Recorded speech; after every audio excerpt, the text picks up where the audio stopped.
maintenant, exceptionnellement, je vais te demander, te proposer de faire une enquête. Il y a longtemps qu'on ne l'a pas fait et il y a des choses qui me turlupinent, que j'aimerais éclaircir et en même temps partager. Donc, j'aimerais que tu regardes sur Maui, donc à Hawaï.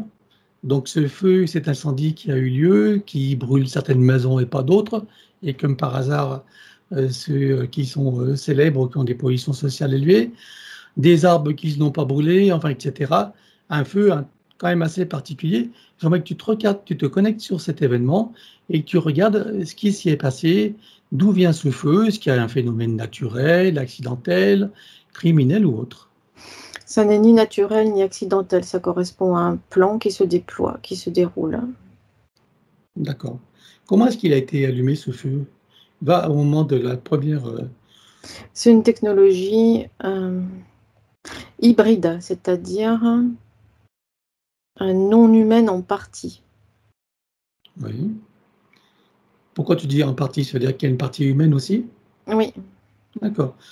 Donc les non-humaines, il s'agit de quelle entité? Ce sont des humanoïdes. Il y en a plusieurs.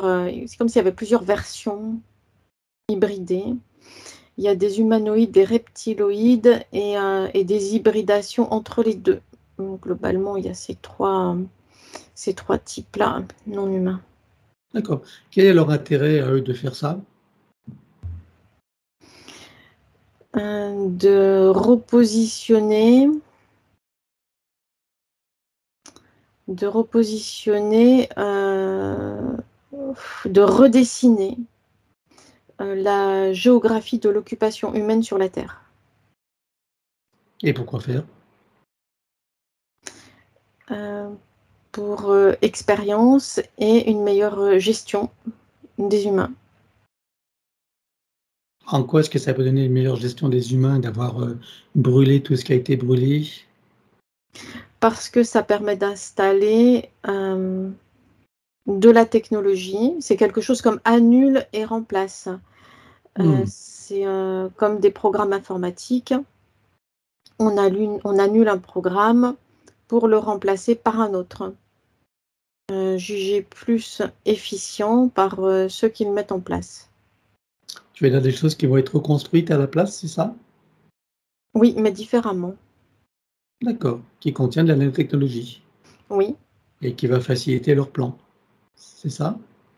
C'est ça, c'est un programme de surveillance et de contrôle beaucoup plus élaboré que celui qui est présent actuellement.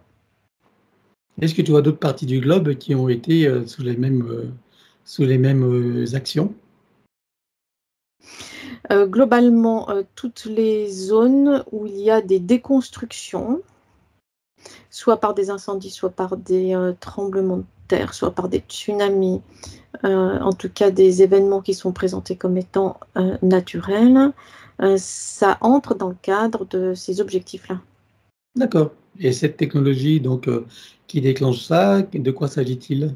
Tu me dis que c'est humain et en même temps donc d'autres entités. C'est quoi? C'est dans un vaisseau ou c'est sur Terre? Oui, c'est des vaisseaux. C'est des vaisseaux? Mmh. Ils s'y prennent comment? Ils envoient des rayons? Qu'est-ce qu'ils font exactement? C'est quelque chose de coupant. C'est comme des rayons laser.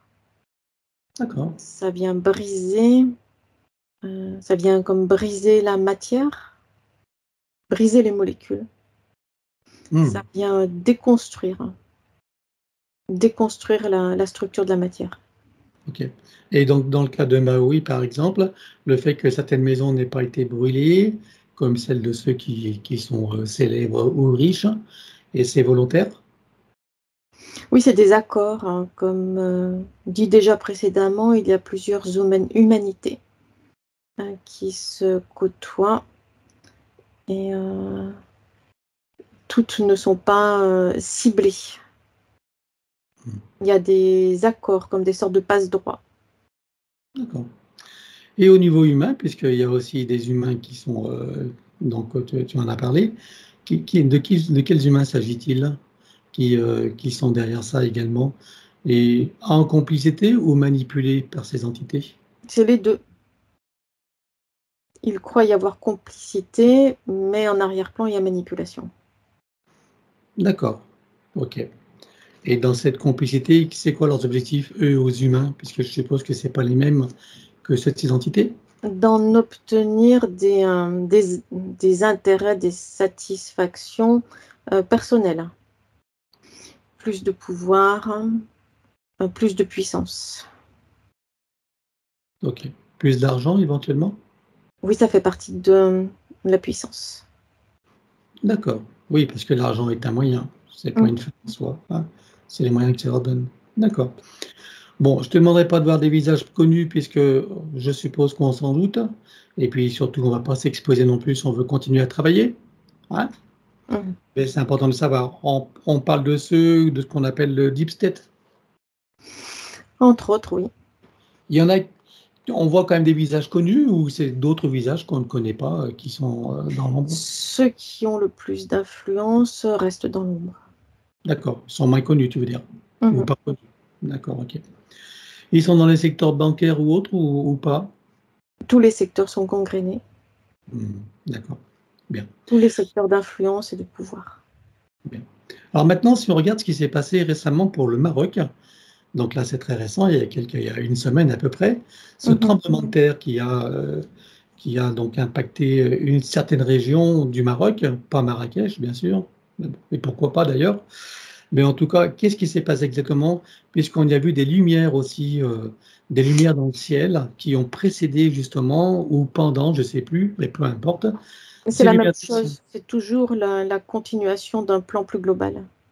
d'accord, donc on peut dire que c'est la même chose. Il n'y a pas une zone à voir en particulier. Ça entre dans une planification beaucoup plus vaste et plus étendue et qui concerne l'ensemble de l'humanité et des territoires occupés par cette humanité. Bien. En ce qui concerne, l'explication officielle, de déplacement de plaques tectoniques, donc c'est de l'invention ou ça l'a provoqué? Ça l'a provoqué. Ah, ça l'a provoqué. Mhm. D'accord, OK. Donc avec cette technologie, donc ça n'est rien de naturel. Non. Parfait, bah, c'est ce que je voulais savoir et ben, je te remercie pour ça et je vais arrêter cette enquête-là. Voilà, hop.